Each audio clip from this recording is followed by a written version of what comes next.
నాగర్ కర్నూల్ గురుకుల పాఠశాలలో కలుషిత ఆహారం తిన్న విద్యార్థులు అస్వస్థతకు గురయ్యారు. సమాచారం అందుకున్న మాజీ మంత్రి హరీష్ రావు హాస్టల్ను సందర్శించి బాధిత విద్యార్థులను పరామర్శించారు. కలుషిత ఆహారం తినడానికి దారితీసిన పరిస్థితులు, విద్యార్థుల ఆరోగ్య పరిస్థితిని ఆయన అడిగి తెలుసుకున్నారు. పేద పిల్లలు చదువుకుంటున్న గురుకుల పాఠశాలల పట్ల ప్రభుత్వం నిర్లక్ష్యంగా ఉందని హరీష్ రావు మండిపడ్డారు. ముఖ్యమంత్రి విద్యాశాఖ మంత్రిగా ఉండి సొంత జిల్లాలోనే ఇలాంటి ఘటనలు జరగడం సిగ్గుచేటన్నారు.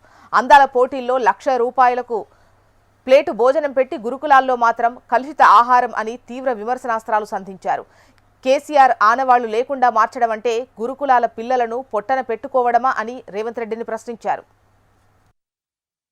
నాగర్ కర్నూలు జిల్లా ఉయ్యాలవాడ బీసీ గురుకుల పాఠశాలల్లో మరి కలుషిత ఆహారం తినడం వల్ల దాదాపు 111 మంది పిల్లలు అస్వస్థతకు గురయ్యారు. ఇందులో 80 మంది పిల్లల్ని నాగర్ కర్నూలు ప్రభుత్వ మెడికల్ కాలేజీలో చేర్పించడం జరిగింది. ఇలాంటి సంఘటనలు జరగడం చాలా బాధాకరం, దురదృష్టకరం. ప్రభుత్వం చేతగానితనం వల్ల, రాష్ట్ర ప్రభుత్వ నిర్లక్ష్యం వల్ల ఇటువంటి సంఘటనలు జరుగుతూ ఉన్నాయి. మేము వస్తున్న విషయం తెలుసుకొని పిల్లల్ని హడావిడిగా కడుపు ఇంకా నొస్తుంది, మాకు తగ్గలేదు అంటుంటే కూడా వాళ్ళందరినీ అమ్మఒడి వాహనాలు, ముఖ్యంగా గర్భిణీ స్త్రీలను, బాలింతల్ని తీసుకుపోయే అమ్మఒడి వాహనాల్లో పోలీసులను పెట్టి పిల్లల్ని హడావిడిగా తీసుకొచ్చి మళ్లీ హాస్టల్లో చేర్పించారు.